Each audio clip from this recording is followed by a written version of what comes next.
আল্লাহ পাক বলছেন, বান্দা মন ভাঙ্গা হওয়ার দরকার নাই।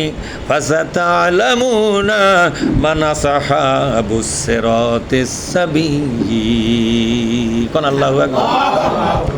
খুব বেশি দিন লাগবে না, কিছুদিনের মধ্যেই ফাসাতা'লামুনা, অবশ্যই তোমরা জানতে পারবে, মান আসহাবুস সিরাতিস সাবিয়্যি, ইসলামের আসল কাজ কারা করেছে।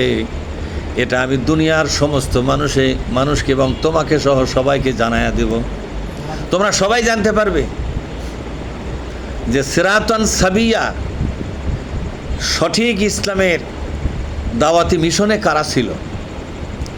কারা ছিল এমন যারা নিজের পদের দিকে খেয়াল করলো না, চেয়ারের দিকে খেয়াল করলো না, একেবারে নিবিষ্ট চিত্তে মনোযোগ দিয়া, অন্তরের মাধুর্য দিয়া, ভালোবাসা দিয়া, ঐকান্তিক আকাঙ্ক্ষা দিয়া এক একটা মানুষের পিছনে শ্রম দিল শুধুমাত্র নিজেই সিরাতে মুস্তাকিমের উপরে থাকার জন্য, আরও 10টা মানুষকে সিরাতে মুস্তাকিমের উপর নিয়ে আসার জন্য এই যে চরম চেষ্টা চালালো।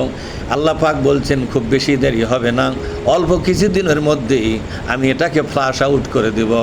অর্থাৎ আসমানের সব ফেরেশতারা জানতে পারবে, আর দুনিয়ার সমস্ত সৃষ্টির কাছে তোমার খবর পৌঁছায়া দেব।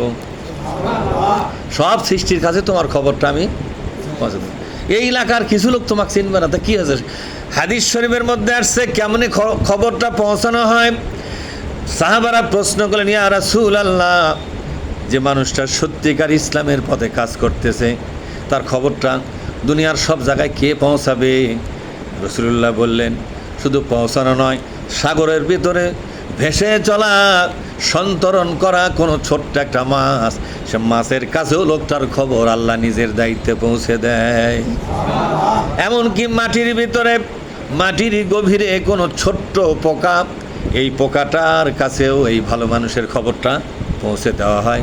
সাহাবারা বললেন, কেন পৌঁছানো হয়? এই পোকা তো এই মানুষকে দেখে নাই, সাগরের মাছটা তো এই মানুষকে দেখে নাই, ওই মানুষটা যে এলাকায় থাকে সেখানে সাগরই তো নাই। সাগরের মাছগুলোর কাছে, মাটির ভিতরে পোকাগুলোর কাছে, বন জঙ্গলের পাখি পশু পাখির কাছে, বিচরণশীল সমস্ত সৃষ্টির কাছে কেন খবর পৌঁছানো হয়? বুঝলাম, আল্লাহ খবর পৌঁছায়। কেন পৌঁছানো হয়? আল্লাহ রসুল বলছেন, কেন পৌঁছানো তা কি জানো? এই দুনিয়ায় তার মূল্য তেমন মানুষ দেয় না। আল্লাহ পাক তার পক্ষে দোয়া করার জন্য সৃষ্টি জগৎকে ব্যবহার করে। সৃষ্টি জগতের প্রত্যেকটা জীবের কাছ থেকে তার নামে দোয়া চলে আসে। আকাশের ফেরেশতারা তার নামে দোয়া করে, উড়ন্ত পাখিগুলো তার নামে দোয়া করে। সাহাবারা বললেন, কেমনে দোয়া করে? তাদের ভাষা কি? আল্লাহ বলেন, লা তাফকাহুনা তাসবিহাহুম, বলে লা তাফকাহুনা তাসবিহাহুম, ওদের তাসবিহ, ওদের আবেদন, ওদের মোনাজাত, ওদের নিবেদন, এ ভাষা তোমরা জানবে না।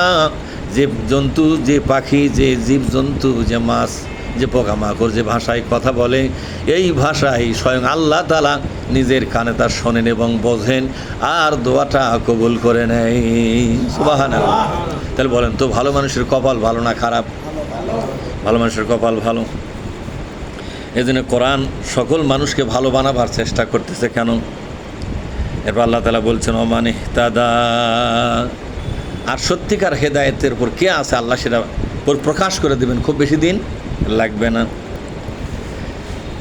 এটা হলো পরকালের দৃশ্যাবলী। পরকালে মানুষ যখন উঠবে তখন দেখবে হাজার হাজার কোটি মিলিয়ন মানুষ, তার মধ্যে এই ভালো মানুষের খবরটা আল্লাহ নিজ দায়িত্বে পৌঁছে দেবে। সুবহানাল্লাহ। দুনিয়ার মানুষ অবাক হবে, এই ছোট্ট একটা মানুষ, তাকে কেউ চিনত না। আজ গোটা কিয়ামতের ময়দানের হাজারো কোটি মিলিয়ন মানুষগুলোর কাছে আল্লাহ তাআলা তার সার্টিফিকেট, তার সনদ বর্ণনা করতেছেন। ও আমার কিয়ামতের ময়দানের মানুষ, তোমরা শোনো, এই দুনিয়া আমার একটা বান্দা ছিল, মৃত্যু পর্যন্ত আমার কোরআনের পথে খেদমত করে মারা গেছে। এই হলো তার পরিচয়। এইভাবে কিয়ামতের মানুষ অবাক হয়ে যাবে, সত্যি তো লোকটা জান্নাতে গেছে, আর জান্নাতে যাওয়ার কাজও সে করেই গেছে, ঠিক না? তারা অবাক হবে না যে আসলে লোকটা জান্নাতের কাজই করেছে। এই কথাটাই তাফসীরের মধ্যে আসছে।